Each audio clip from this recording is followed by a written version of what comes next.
Legal. Hai semua, perkenalkan nama saya Evi Cynthia Stungkir dengan NIM D1B020125 dari kelas G, Prodi Agribisnis Fakultas Pertanian Universitas Jambi. Di sini saya akan membuat video tentang penyakit pada tanaman untuk memenuhi tugas pada mata kuliah dasar-dasar perlindungan tanaman. Simak videonya. Untuk penyakit pada tanaman, secara morfologi dapat dibedakan menjadi 3 bagian, yaitu yang pertama gejala nekrotis yang disebabkan karena adanya kerusakan pada sel atau bagian sel. Yang kedua ada gejala hipolastis yang disebabkan karena terhambatnya pertumbuhan sel, dan yang ketiga ada gejala hiperlastis yang disebabkan karena pertumbuhan sel yang melebihi batas.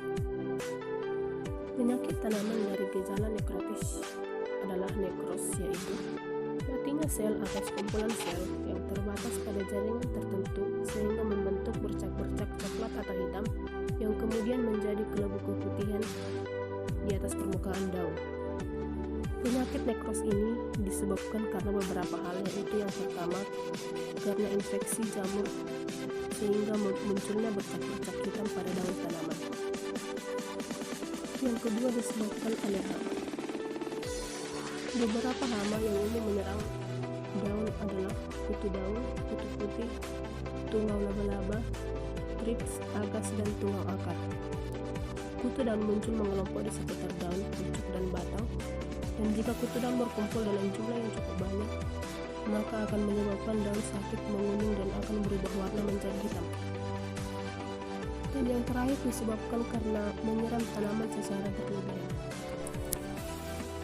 Untuk penyakit tanaman dari gejala nekrotis yang kedua adalah kanker, yaitu matinya sekumpulan sel pada bagian-bagian yang berkarya seperti kulit, batang, dan cabang yang bersifat setempat dan mengering. Penyebab dari penyakit kanker pada batang ini adalah disebabkan oleh virus Phytophthora palmivora. Nah, untuk gejalanya, kulit batang atau cabang berwarna lebih gelap atau kehitaman pada bagian tersebut membusuk dan basah. Nah, jika lapisan kulit di luar dikupas, akan tampak lapisan di dalamnya berwarna merah anggur. Untuk pengendalian dari gejala penyakit ini, kita dapat mengupas kulit batang yang membusuk sampai batas yang sehat atau jaringan yang berwarna putih. Kulit batang yang dikupas kita dapat olesi dengan kunyit atau fungisida tembaga yang memiliki konsentrasi 5%. Nah, untuk penyakit tanaman dari gejala nekrotis yang ketiga adalah kloros atau menguning, yaitu perubahan warna dari bagian tanaman yang seharusnya hijau menjadi kuning akibat rusaknya klorofil pada daun. Menguning pada daun ini dapat disebabkan oleh beberapa hal, yaitu yang pertama, kurangnya cahaya matahari. Tanaman yang kekurangan cahaya matahari, daunnya akan menguning sebelum rontok. Nah, untuk mengatasi hal ini, kita dapat meletakkan tanaman di area yang terkena sinar matahari selama beberapa jam dalam sehari. Yang kedua adalah kurangnya nutrisi. Daun tanaman juga bisa menguning jika tidak menerima semua nutrisi yang dibutuhkan. Ini dapat disebabkan karena terlalu banyak kalsium di dalam air atau kekurangan nitrogen. Nah, untuk mengatasi hal ini, kita dapat memberikan pupuk hingga mengganti media tanahnya. Nah, untuk penyakit tanaman dari gejala hiperlastis adalah menggulung atau mengering.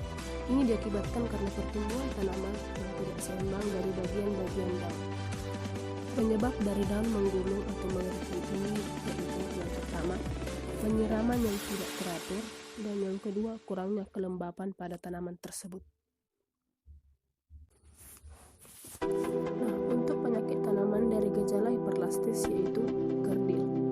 Kerdil adalah gejala habitat yang disebabkan karena terhambatnya pertumbuhan pada bagian-bagian tanaman yang ukurannya lebih kecil dari biasanya.